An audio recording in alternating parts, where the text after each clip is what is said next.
In the small Puritan village of Salem, an invisible fog seemed to roll in with the tide, a fog thick with suspicion and whispered superstitions. It was a place deeply rooted in its beliefs, bound tightly by the scriptures and the stern watch of its elders. This was a community where every misstep was noted, every misfortune potentially a sign of divine displeasure or, worse, the influence of dark forces. As spring turned to summer in the year of our Lord 1692, an undercurrent of anxiety had begun to permeate Salem. Crops failed more often than they thrived, livestock fell ill and died without explanation, and the weather turned as if punishing the land. The villagers, seeking reasons for their misfortunes, found their answers not in the randomness of nature, but in the malevolence they feared walked among them. It started as a murmur, a whisper behind closed doors. The word witchcraft began to echo through the cobbled streets like a sinister breeze. Eyes began to narrow in suspicion, and fingers pointed with hushed certainty at those who were different, those who defied the unspoken norms of Salem. Among the villagers was a woman, known for her knowledge of herbs and the healing arts. She lived slightly apart from the rest, a widow with an air of quiet dignity and an unspoken strength that in other times had earned her respect. But in these times of growing dread, her independence and wisdom painted her not as a pillar, but as a pariah. As the whispers grew louder, it seemed inevitable that the accusing fingers would turn her way. Little did they know, this woman would soon find herself at the heart of Salem's darkest days, not just as an accused witch, but as the only one who could see through the real shadows that gripped the village. In the heart of Salem, where the roads forked near the old mill and the wildflowers dared to bloom, lived Abigail Carter. She was a figure woven into the fabric of the village not just by her presence, but by the legacy of her wisdom. A widow whose hair had begun to silver at the edges, Abigail was regarded by many as a sage, albeit an unconventional one. Her cottage, lined with jars of dried herbs and roots, was a testament to her life's dedication to the natural sciences and healing arts. Abigail had inherited her knowledge from her mother, a midwife who had taught her the secrets of the earth, how willow bark could ease a fever, or how lavender might soothe a restless child. Her skills with herbs were unmatched, and her remedies were sought after, especially in times when the doctor's journey from Boston was too long and arduous for urgent ailments. Yet, her intelligence and independence, once celebrated, had begun to stir unease. In a village where conformity was a virtue and deviation a vice, Abigail's extensive knowledge of nature's more mysterious powers marked her as different. She walked a fine line, respected for her contributions, yet scrutinized for her methods. Despite the whispers and sideways glances, Abigail continued her work with a steadfast heart. She lived for the moments when her knowledge brought relief and healing, believing firmly in the goodness of her craft. But as the tension within Salem grew, fueled by fear and superstition, so too did the focus on Abigail. Her once praised qualities now seemed to cast long shadows, shadows that reached far beyond her garden, entwining her fate with a brewing storm of accusation. It was a day like any other in early summer when the tranquility of Abigail Carter's life began to unravel. The sun hung bright in the sky, and the air was filled with the scent of blooming peonies. Abigail was tending to her garden, her hands skilled and sure as they moved from plant to plant. That morning, Martha Corey, a neighbor known for her sharp tongue and sharper envy, approached Abigail under the guise of seeking help. Martha's youngest daughter had been ailing for days with a fever that no common remedy could cool. Desperation tinged her voice as she stood at the edge of Abigail's blooming garden. "Abigail, you must help Sarah. She burns with fever, and nothing I do eases her suffering," Martha pleaded, her eyes darting nervously around the lush greenery that surrounded them. With a gentle nod, Abigail led Martha into her home, where jars of herbs lined the walls like soldiers at the ready. She prepared a concoction of feverfew and elderflower, explaining each step as she worked, her voice calm and reassuring. Martha watched intently, her eyes narrowing not with interest, but with a growing seed of suspicion. The remedy worked, Sarah's fever broke by nightfall, a relief to everyone.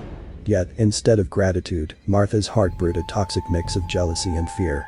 "How could simple herbs do what my prayers could not?" she muttered to herself as she walked home under the starless night sky. The next day, whispers began to circulate through Salem. Martha, fueled by her envy and the town's growing hysteria, started to tell a different story. She spoke of how Abigail whispered strange words as she brewed her potions, how her hands moved in odd, unnerving patterns, and how the fever broke too swiftly, too unnaturally. "These are not the ways of a godly woman," Martha declared at the well, where the village women gathered. Her words, once seeds of doubt, sprouted quickly in the fertile soil of Salem's fears, intertwining with the whispers of witchcraft that already haunted the village air. Abigail, once a respected healer, found herself the focus of cold stares and whispered accusations, her years of service forgotten in the face of growing paranoia. The day of Abigail Carter's arrest was marked by an ominous chill that seemed to seep into the very bones of Salem. As dawn broke, the sheriff and his deputies arrived at her door, their faces set in grim lines, their eyes avoiding hers. The village had turned against her, the whispers had morphed into shouts, and accusations of witchcraft clung to her as surely as the morning mist. Abigail stood calmly in the doorway, her silhouette framed by the light of her hearth. She wore a stoic expression, understanding the gravity of the situation, yet unwilling to let fear overtake her. As the sheriff announced her arrest, her first thoughts were of her family, of her daughter, Anne, and her son, Thomas, who watched with wide, fearful eyes. "Be brave," she whispered to them, her voice a steady beacon in the rising tide of chaos. "Remember what I have taught you. Truth and justice have a way of prevailing." Her words were meant to fortify them, to armor them against the scorn of neighbors and the uncertainty of the days ahead. The impact of her arrest on her family was immediate and heart-wrenching. Anne took on the role of caretaker, her youth fading with each responsibility she shouldered, while Thomas struggled with anger and confusion, his mother's absence a gaping hole in his life. Their home, once a place of warmth and laughter, turned into a quiet shadow of its former self, each creak and whisper a reminder of their altered reality. Yet, through it all, Abigail's resolve did not waver. During her confinement, she kept a compass demeanor, her mind always working, always planning. She spent long hours of solitude strategizing her defense, poring over everything she knew of law and scripture, determined to face her accusers with dignity and truth. Her resilience became a silent lesson to her children, a testament to the strength of character and the power of maintaining one's integrity in the face of baseless fear and accusation. As the sheriff led Abigail Carter through the narrow, winding streets of Salem toward the town jail, the reactions of her fellow villagers were both visceral and vocal. Men and women who had once greeted her warmly now averted their eyes, their expressions twisted with fear and suspicion. Children, influenced by their parents' whispers, peered from behind fences, their innocent faces marred by distrust. A few bolder souls, their fears inflamed by rumors, jeered from the shadows of their homes. "Witch," one shouted, a word that sliced through the chilly air like a blade. Others muttered prayers, clutching crosses and amulets, as if the mere sight of Abigail might bring them misfortune. The market square, usually a bustling center of trade and conversation, fell eerily silent as she passed. Shopkeepers halted their haggling, and customers paused, their goods forgotten. The atmosphere was thick with unease, as if the entire village held its breath, watching the spectacle of her disgrace. In this moment, the community's fear was palpable, a tangible force that seemed to darken the skies above Salem. It was a fear not just of Abigail and what she supposedly represented, but also of the unknown, of the darkness that rumor and superstition had convinced them lurked in their midst. This collective dread had transformed neighbors into strangers, and the familiar into the ominous, leaving Abigail isolated in her most dire hour. The trial of Abigail Carter was convened in the cramped, stifling room of the Salem courthouse, a place that felt more like a stage for spectacle than a hall of justice. The wooden benches were packed with villagers, their faces a mosaic of fear, curiosity, and grim satisfaction. As Abigail was led in, shackled and stoic, a murmur ran through the crowd. Presiding over the trial was Judge Hathorne, a man whose stern visage and rigid posture reflected the Puritan ethos of the time. Beside him sat a panel of local magistrates, equally severe, their brows furrowed as if the weight of moral duty pressed upon them. The prosecutor, a local merchant-turned-zealot named Samuel Parris, rose to present the case against Abigail. His voice was forceful, his words laden with biblical references and accusations. "This woman stands accused of consorting with the devil himself, of performing witchcraft that has brought sickness and misfortune upon our village," he declared, casting a pointed look at Abigail. The evidence presented was a mix of superstition and circumstantial anecdotes. One witness claimed to have seen Abigail speaking to herself in the woods, another recounted a tale of a cat that would visit her home nightly, purportedly her familiar. A third brought forth a doll with a pin in it, allegedly found near her garden, suggesting malevolent intent. Abigail's defense was a plea for reason and logic. She spoke clearly, her voice resonant in the tense air of the courtroom. "I am a healer," she stated, versed in the ways of herbs and natural remedies. "My actions have always been for the well-being of my neighbors, not their harm." Yet, her reasoned words seemed to dissolve in the charged atmosphere, where fear had already rendered its verdict. As the trial progressed, the air grew thicker with hysteria. The crowd's reaction swayed with each testimony, gasps and murmurs punctuating the proceedings. Rational arguments struggled to find purchase in the soil of superstition that had been so thoroughly tilled by fear and ignorance. Judge Hathorn's final admonition to the jury was chilling in its detachment. "Consider not only what is proven, but what must be guarded against," he intoned. The implication was clear. The eradication of potential witchcraft justified even the most extreme measures. The proceedings of the trial reflected not a quest for truth, but a battle against an unseen and misunderstood terror that had taken hold of Salem, a terror that now threatened to consume Abigail entirely. Amidst the fervent accusations and the heavy air of suspicion that filled the Salem courthouse, Abigail Carter stood resolute. When granted the floor to speak, her presence contrasted starkly with the agitation and irrationality that had characterized the trial thus far. Abigail began by addressing the court with a calm and measured tone, grounding her defense in the principles of nature and science that she had adhered to all her life. "Esteemed members of the court," she started, "the charges against me are founded on fear, not fact. I ask you to consider the evidence with minds unclouded by the fog of superstition." She methodically dismantled each accusation with reasoned explanations. To the claim of her nighttime conversations in the woods, she explained, "I study the properties of plants, many of which are best gathered by moonlight for their potency." Her knowledge, she argued, came from books and from her mother, not from any nefarious source. When confronted with the testimony about the doll with a pin found near her home, Abigail responded with a clear explanation of folk practices common in many cultures for protection and healing, not harm. Such dolls are used by many as a means to guard against illness. "It is not witchcraft, but a wish for health," she clarified. Even as she faced the most outrageous claims that her herbal remedies were spells, that her cat was a familiar sent by the devil, Abigail maintained her composure. She provided logical, clear-cut responses that illustrated her deep respect for the natural world. "My remedies heal, they do not harm. They are the result of knowledge passed down through generations, not the product of dark dealings." Throughout her defense, Abigail's voice remained steady, her words imbued with the quiet strength of conviction. She appealed to the sense of justice she hoped still lived in the hearts of those present. "Look around you," she implored, "you know me. You know my work. Let reason guide your judgment, not misplaced fear." Her logical and well-articulated defense stood in stark contrast to the baseless fears that fueled the accusations against her. While her words reached the ears of the assembly, it remained to be seen whether they could penetrate the thick wall of hysteria that had built up around the concept of witchcraft in Salem. As the trial progressed and the village of Salem became further ensnared in a web of fear and superstition, Abigail Carter, confined to the dim, cold cell of the local jail, continued her silent, vigilant observation of the unfolding events.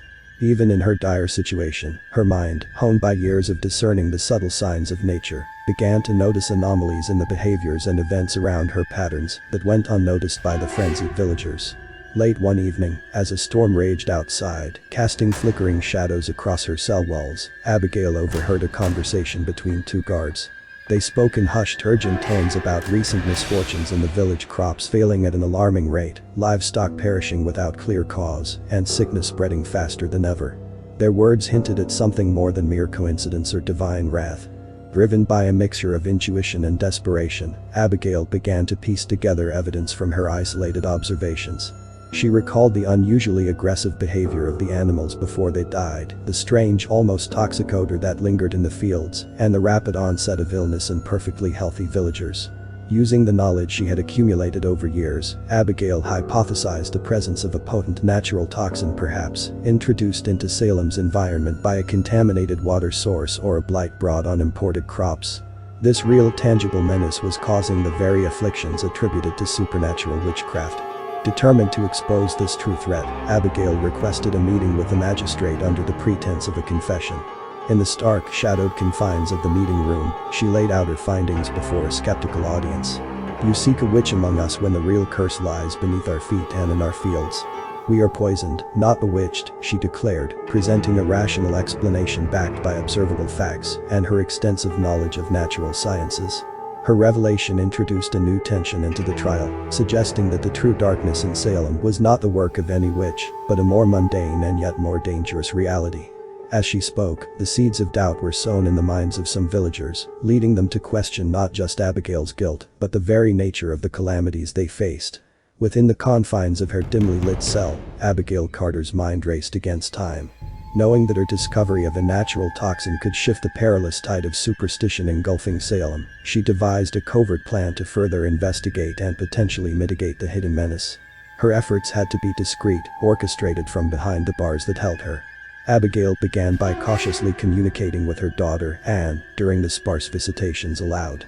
She instructed Anne on what samples to collect from around the village: water from the wells, soil from the fields, and remnants of the crops most affected. Be subtle, be swift, and trust no one, she advised, her words a soft but urgent whisper. Anne, embodying her mother's bravery and acumen, became Abigail's eyes and hands in the outside world. Under the guise of her daily chores, she gathered the necessary samples, careful to avoid arousing any suspicion among the villagers who watched each other warily. Meanwhile, Abigail utilized her knowledge to guide a trusted friend, an old herbalist named Elias, through the process of testing the samples. These tests were primitive, but could indicate the presence of common toxins. Elias worked in his secluded hut, using techniques Abigail had once shown him, to boil, distill, and observe the reactions of various concoctions. As each piece of evidence was smuggled into her cell through cunning means hidden in loaves of bread or beneath bundles of laundry, Abigail compiled her findings, each confirming, in the grim saga of Salem, not all were swayed by the hysteria. A few discerning souls saw through the fog of fear and recognized the injustice being meted out to Abigail Carter. These characters, each moved by different motives, came to play crucial roles in her clandestine struggle for truth. Elias Goodwin, an old herbalist and a longtime friend of Abigail's, Elias was known in the village for his quiet demeanor and seldom spoken wisdom. Having known Abigail since childhood, he had deep respect for her knowledge and an unwavering belief in her goodness. When the accusation surfaced, Elias became one of Abigail's most valuable allies, conducting discreet experiments to test her theories about the environmental toxins plaguing Salem. Anne Carter, Abigail's daughter, a young woman of 17, showed a fortitude much beyond her years. Anne had grown up under her mother's tutelage, learning the subtle art of herbology and the scientific method. Her role was pivotal. She collected samples and information, skillfully navigating a community that was becoming increasingly suspicious and dangerous. Reverend John Hale initially swept up in the fervor of the witch trials. Reverend Hale began to question the righteousness of the proceedings as he witnessed the logical and compass defense presented by Abigail.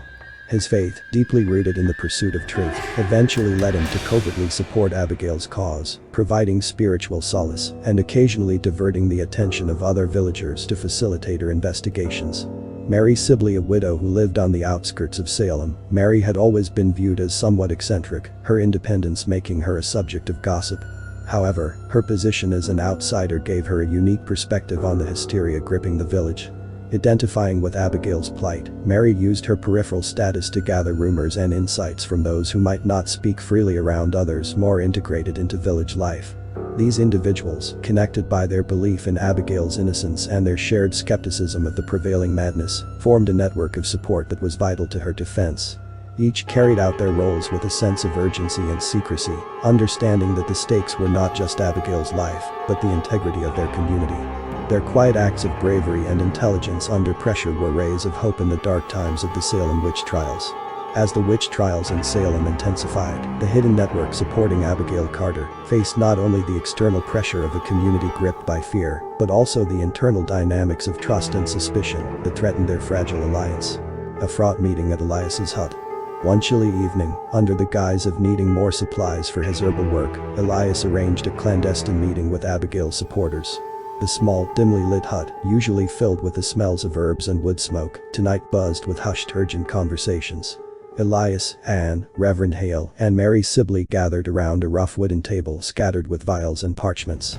Elias shared the latest results of the toxin tests, which were increasingly conclusive. Anne brought news from the village, a surge in sickness that aligned eerily with their findings. Reverend Hale, conflicted but resolute, proposed a strategy to introduce this evidence at the trials, aiming to shift the narrative from supernatural to scientific explanations. However, the tension rose when Mary revealed that not all was secure within their group. She hesitated before speaking, her voice low. "There are eyes and ears everywhere," she warned, "and not all who seem to be our friends hold true loyalty." Her implication was clear. There might be a betrayer among them, someone who could endanger everything they were working toward. A betrayal unveiled, the revelation strained the already tense atmosphere. Accusatory glances were exchanged, and trust began to erode. It wasn't until Reverend Hale returned from a covert gathering of village elders that the uneasy suspicion turned into stark reality. He had overheard a conversation among some villagers boasting about their manipulation of fears to serve their ends, and shockingly, one of the voices belonged to a distant relative of Elias who had pretended sympathy to their cause. Confrontation and reconciliation. The group confronted Elias's relative, who confessed, driven by fear and greed, to reporting their activities to the magistrate.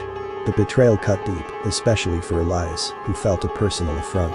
However, with Abigail's fate hanging in the balance, they could not afford disunity. In a display of the resilience and understanding that had characterized her mother, Anne spoke up.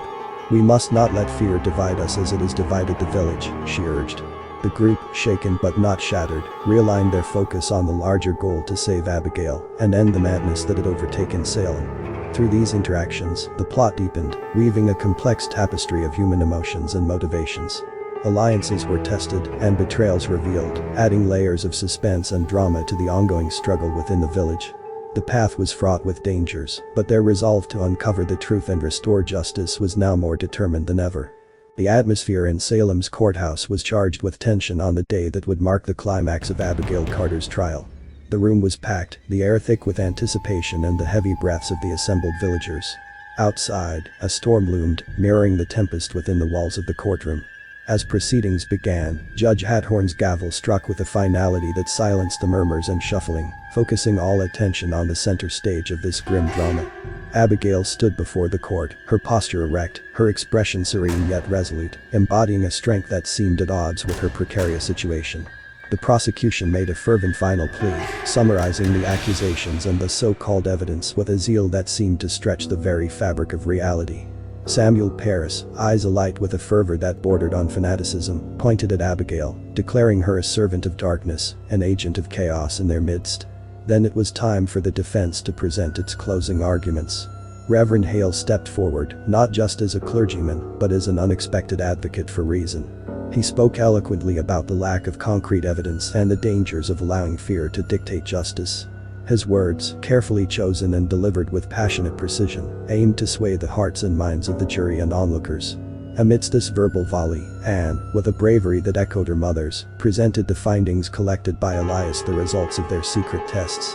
She laid out clear, scientific explanations for the phenomena that had been attributed to witchcraft. "We fear what we do not understand," she stated, her voice steady and loud enough to reach the farthest corners of the room. "But here, presented before you, are answers that heed not fear but fact." The room erupted in whispers and gasps as the villagers processed the implications of her words. Doubt crept into faces that had once held only fear and accusation. The jury, visibly unsettled and caught in the turmoil of their own consciences, retreated to deliberate, leaving a heavy silence in their wake. The climax of the trial was not just a peak in the narrative tension, but a critical juncture in the collective psyche of Salem. It was a moment balanced precariously between continued darkness and the potential for enlightenment, between the perpetuation of a tragic injustice and the possibility of a return to reason. As the jury deliberated, a sudden, dramatic turn unfolded within the stifling walls of the Salem courthouse. Abigail Carter, who had maintained a composed facade throughout her ordeal, requested permission to address the court one final time. Granted this opportunity, she stood with a resolve that seemed to draw the very silence into her grasp. With the entire courtroom's eyes fixed upon her, Abigail began to unveil a critical truth, her voice resonating with an undeniable clarity. "Honorable judges, esteemed villagers," she started, her gaze sweeping over the crowd, ensuring every individual felt addressed. "You have known me as a healer, one who aids your ailments and Abigail presented a series of carefully documented findings, samples of water, soil, and crop remnants, alongside clear, methodical explanations of their conditions. She detailed how these elements, corrupted by natural toxins, had led to the sickness, death, and misfortune that had been so quickly attributed to supernatural causes.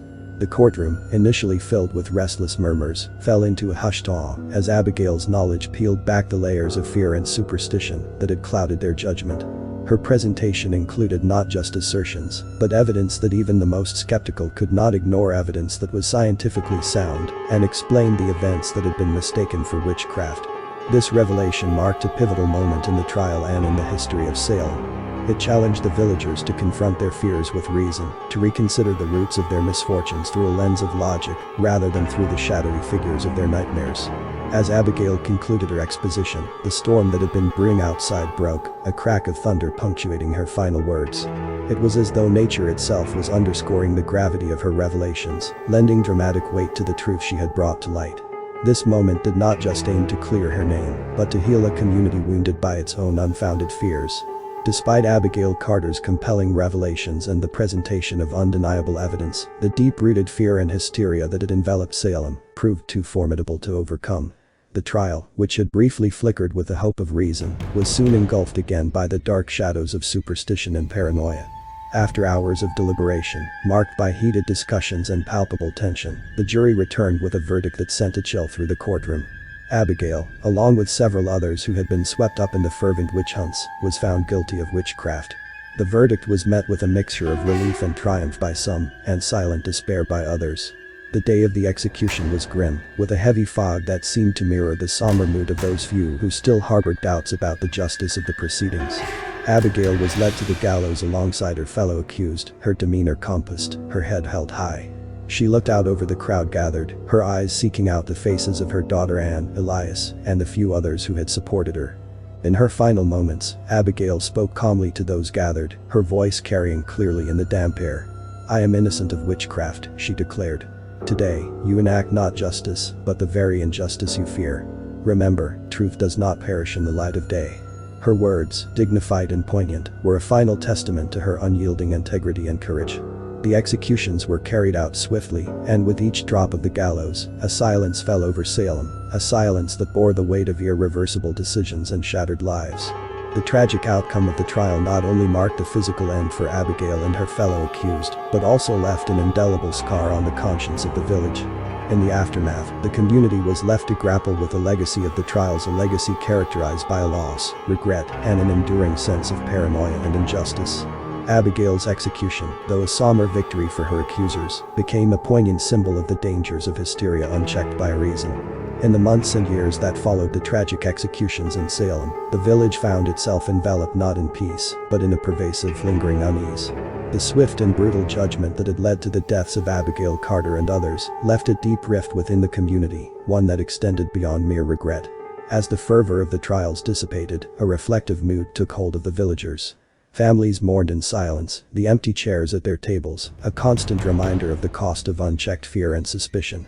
Conversations once dominated by accusations and paranoia gave way to whispered confessions of doubt and remorse. The repercussions were not only emotional but also societal. The fabric of the community had been irreversibly altered.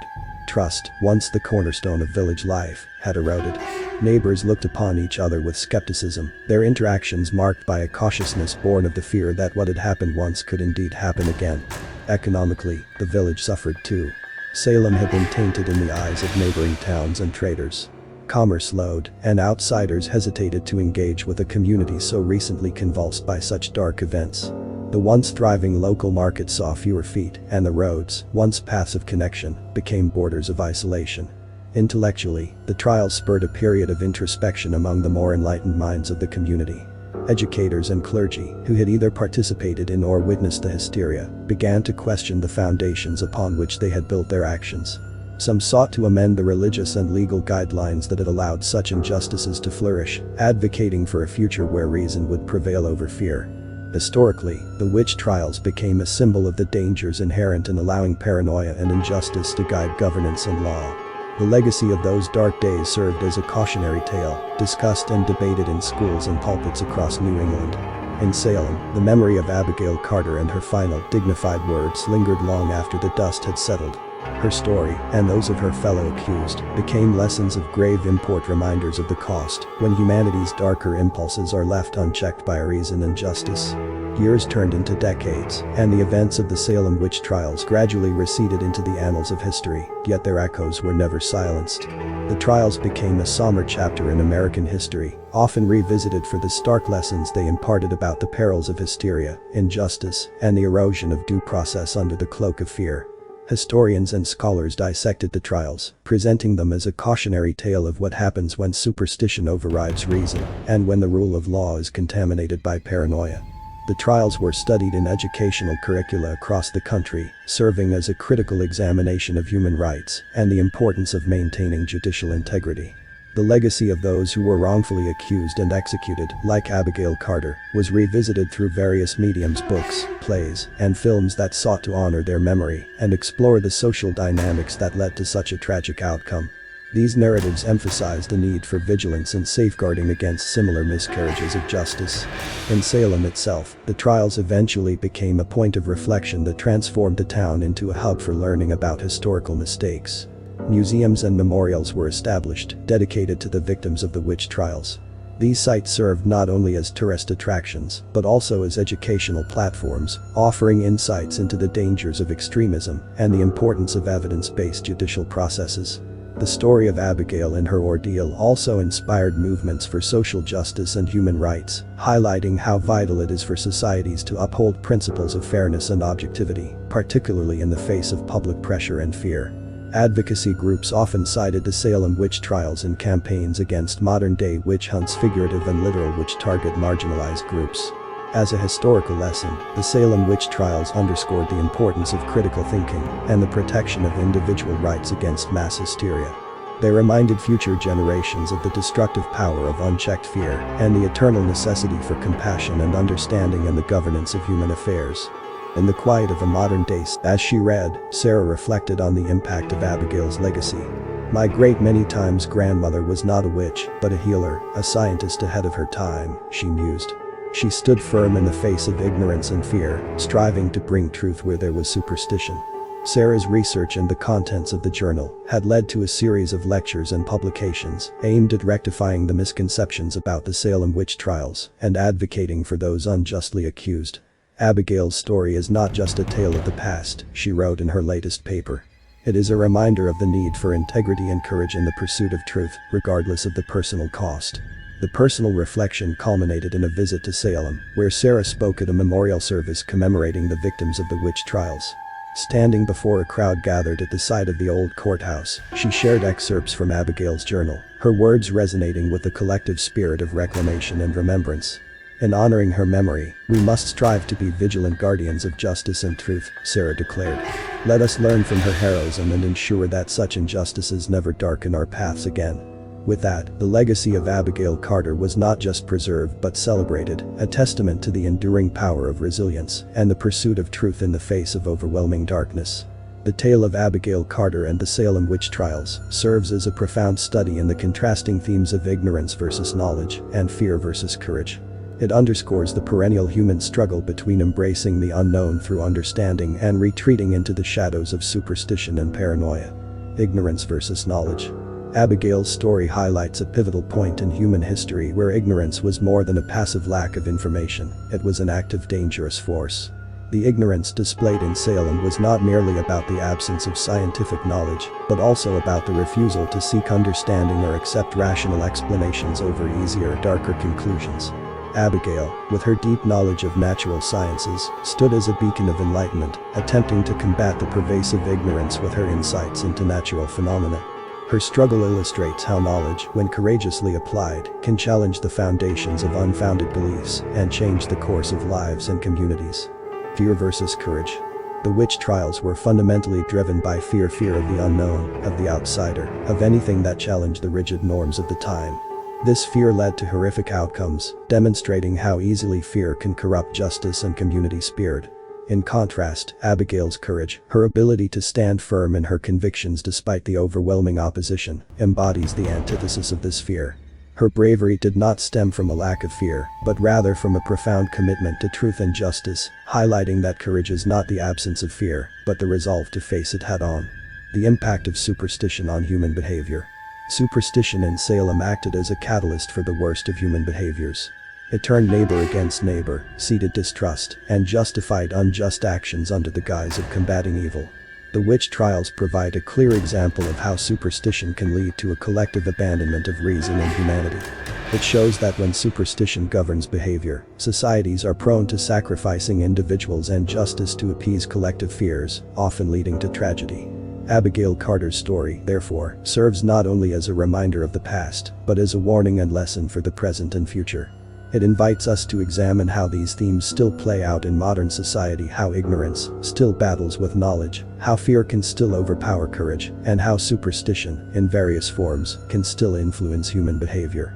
Reflecting on these themes encourages a vigilant, informed, and courageous approach to challenges, ensuring that history's darker chapters do not repeat themselves. Remember Instruction 1. Do not repeat sentence or statement. Please pay attention to previous generated sentence to avoid repetition of sentence or statement. Ensure that the generated script contains a variety of unique sentences, statements, and descriptions. Avoid repeating identical or very similar content within the script. Aim for diversity and originality in the text. Now give me the end with a poignant reminder of the protagonist's strength and the importance of seeking truth.